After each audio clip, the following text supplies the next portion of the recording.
صحابہ کی زندگی میں پھر پن نہیں ہے، صلح کلیت نہیں ہے. صحابہ نے یہ درد کیا باپ اگر گستاخ رسول ہے تو الگ کر دو. اور وہی صحابہ ہے مکہ شریف سے جب صحابہ چلے ہجرت کر کے مدینہ آئے تو نبی نے مدینے والے صحابیوں سے اور مکے والے صحابیوں کو بلا کر کے ایک دوسرے کا بھائی بنا دیا. ادھر والے کو جو مدینہ شریف میں تھے ان کو انصاری صحابہ کہتے ہیں، مکہ شریف جو کہتے ہیں انہیں مہاجر صحابہ کہتے ہیں. ایک دوسرا یہ ہے کہ یہ بھی تو بتا صحابہ نے کیسی قربانیاں دی ہیں، نبی کے نام پر کیسا اپنی جانشاری کا ثبوت دیا ہے، کس طرح سے قربانیاں دی ہیں صحابہ نے. ہم سے آج دعوت نہیں چھوٹ پاتی، رشتہ داری نہیں چھوٹ پاتی. صحابہ کرام کی تعریف پڑھو، صحابہ کرام نے کیسی قربانی دی ہے. جب نبی کی عظمت کی بات آ گئی، نبی کے تحفظ کی بات آ گئی، جنگ احد کا معرکہ ہے، جنگ احد کے موقع پر جب کافروں کی طرف سے حملہ ہونے لگا اور نبی پاک صلی اللہ علیہ وسلم کی طرف کافروں نے حملہ کرنا شروع کیا تو صحابہ کرام کی جماعت میں حضرت قتادہ بن نعمان ہے، صحابہ کرام کی جماعت میں حضرت طلحہ ہے، حضرت سعد بن ابی وقاص ہے، صحابہ کرام کی جماعت میں حضرت ابو دجانہ ہے. یہ سب کے سب آگے بڑھتے گئے اور یہ حضرات نبی کے ارد گرد آ گئے. کافروں کی طرف سے اگر کوئی تیر آتا تھا تو حضرت سیدنا طلحہ رضی اللہ تعالیٰ عنہ ان تیروں کو اپنے بدن پر لیا کرتے تھے. حضرت ابو دجانہ رضی اللہ تعالیٰ عنہ ان کا رضی اللہ تعالیٰ عنہ حضرت ام عمارہ وہ پانی پلانے کا کام کر رہی تھی جنگ احد کے موقع پر. جب دیکھا کہ کافروں نے نبی کی طرف حملہ کرنا شروع کر دیا ہے تو پانی پلانا چھوڑ کر کے تلوار لے کر کے کافروں کے اوپر حملہ کرنے آ گئی، کافروں کو مارنا شروع کر دیا. ہمت دکھائے، ہمت و جرأت کا ثبوت دیا. اور ایک کافر نے ان کے صحابہ نے حضرت عبداللہ کے اوپر حملہ کیا تھا اور حضرت عبداللہ بچ کر کے نکل گئے. وہی کافر نبی کی طرف آگے بڑھتا ہے. نبی نے فرمایا اے ام عمارہ یہی شخص ہے جس نے تیرے بیٹے کے اوپر حملہ کیا ہے. جب دیکھا تو حضرت ام عمارہ عورت ہے، خاتون ہے، مگر نبی کی محبت میں اس طرح سے سرشار تھی جو تلوار لے کر کے آگے بڑھتی ہے اور بڑھنے کے بعد نیچے اس کافر کے پیر پر ایسا حملہ کرتی ہے کہ اس کے دونوں پیر کٹ کر کے گر جاتے ہیں اور وہ کافر چودہ کے بل گھسیٹتے ہوئے بڑھتا چلا جاتا ہے، آگے بڑھ گھسیٹنے لگتا ہے اور خودر کے بل گھسیٹتا ہوا نظر آتا ہے. جب یہ منظر نبی نے دیکھا تو نبی کے چہرے پر مسکراہٹ، نبی مسکرانے لگے. نبی فرماتے ہیں اے ام عمارہ، اے ام عمارہ تجھے مبارک ہو کہ اللہ نے تجھے ہمت و حوصلہ سے رہا. حضرت ام عمارہ کہتی ہے یا رسول اللہ دعا کر دیجئے کہ ہم ہمارے شوہر ہمارے بچے اس جنگ احد میں تھے. حضرت ام عمارہ کے شوہر بھی ان کے دونوں شہزادے بھی وہ بھی تھی. دعا کر دیجئے کچھ نہیں چاہیے یا رسول اللہ بس جنت میں آپ کی رفاقت مل جائے. نبی دعا کرتے ہیں اللہم اجعلہم رفقائی فی الجنہ، اے اللہ ان سب کو جنت میں میرا ساتھی بنا دے.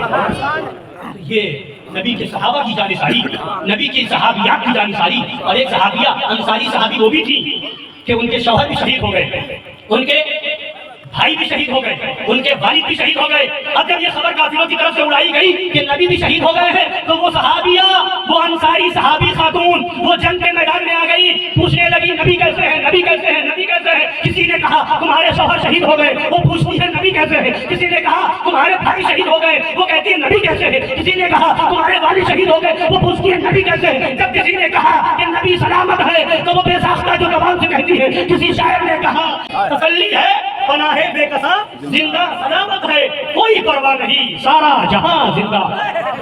تو یہ کہنا یہ ہے وہ نبی کے صحابہ کی، نبی کی صحابیات کی. تو یہ نبی کے صحابہ کا عشق رسول تھا. انہوں نے جان کو جان نہیں سمجھا، اولاد کو اولاد نہیں سمجھا، خاندان کو خاندان نہیں سمجھا، اپنے کو اپنا نہیں سمجھا، بیگانے کو بیگانہ نہیں سمجھا. اپنا ہے گستاخ رسول ہے لات مار کے باہر کر دیا، بیگانہ ہے نبی کا وفادار ہے گلے سے لگا لیا، اپنا بھائی بنا لیا. یہ صحابہ کا طریقہ تھا. اے سنیو اگر چاہتے ہو نبی کے صحابہ کے ذریعے سے تمہیں جنت مل جائے، اگر چاہتے ہو نبی کے دستے پاس سے جامع کوثر مل جائے، نبی کی شفاعت مل جائے تو ان غداروں سے الگ ہو کر کے نبی کے صحابہ کا دامن تھام لو اور یہ پڑھو وہی گلشن صحابہ نے جسے پھولوں سے سینچا تھا اجالا جا رہا ہے اب تو اے ابرے سخاوت کی. تو اس لیے صحابہ کا طریقہ یہ تھا. تاریخ معلوم ہے، تاریخ معلوم ہے. سگا باپ امریکن بتایا تھا وہاں مصر کی سرزمین پر کہ سگا باپ ہے عبداللہ بن ابی منافق، مگر اس کے بیٹے صحابی رسول ہیں. گستاخی اگر کی باپ نے تو وہ آ گئے نبی کی بارگاہ میں یا رسول اللہ اگر میرے باپ کو قتل کرنا ہے تو بتائیے میں ماروں گا. اور حضرت حنظلہ جن کا لقب غسیل الملائکہ ہے، ان کا جو باپ تھا اس کا نام تھا ابو عامر راہب اور نبی نے اس کا نام رکھا تھا قاسم، ہے نا. اس کا نام ابو عامر تھا اور اس زمانے جاہلیت میں وہ بہت عبادت گزار تھا، بہت تقوی والا تھا. اس وجہ سے مدینہ شریف والے اسے راہب کہتے تھے. مگر نبی تشریف لائے تو نبی نے اس کا نام فاسق رکھا۔ وہ ابو عامر راہب تھا اور حضرت حنظلہ اسی کے بیٹے تھے۔ باپ کافروں کی طرف سے آیا تھا، بیٹے مسلمانوں کی طرف سے تھے، اور جا کر کے نبی کی بارگاہ میں عرض کرتے ہیں یا رسول اللہ اجازت دیجیے، میری خواہش یہ ہے کہ میرا باپ گستاخ ہے، اگر اس کی گردن ماری جائے تو میری تلوار سے الگ کی جائے۔ باپ ہے بیٹا مارنے کو تیار ہے۔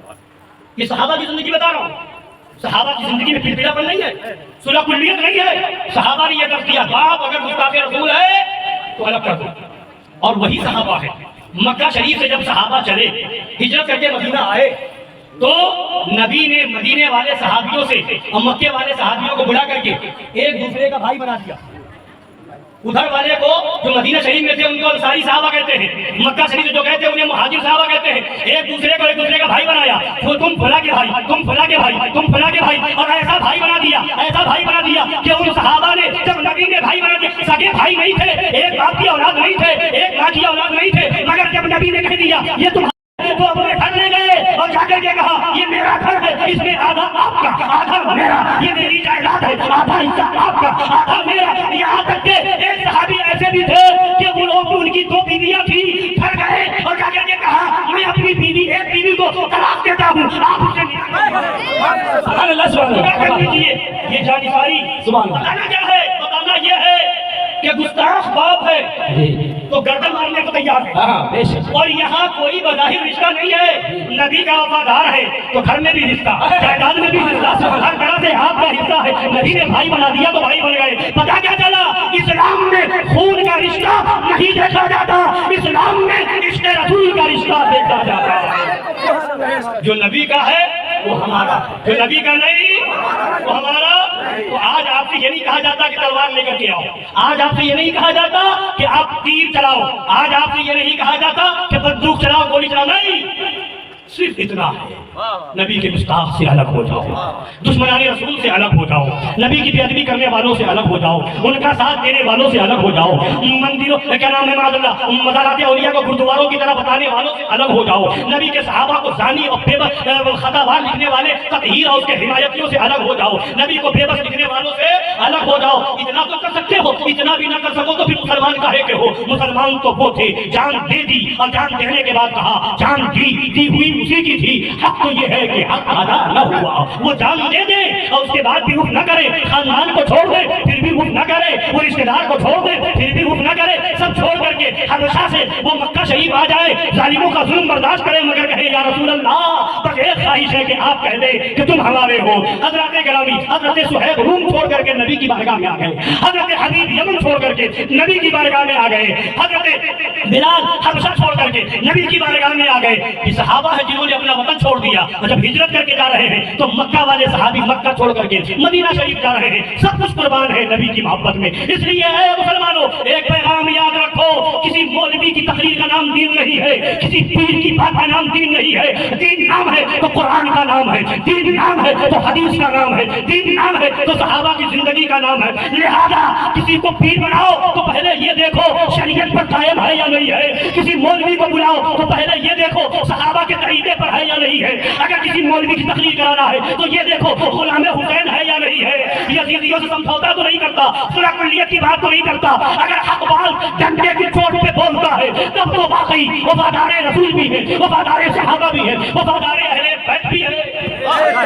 اور اگر نبی کے صحابہ کی آڑ میں گستاخی کرے اہل بیت کی، یا اہل بیت کی آڑ میں گستاخی کرے صحابی کی، تو وہ ہمارا نہیں ہو سکتا۔ نہ صحابی کا گستاخ ہمیں گوارا ہے اور نہ نبی کے اہل بیت کا گستاخ ہمیں گوارا ہے۔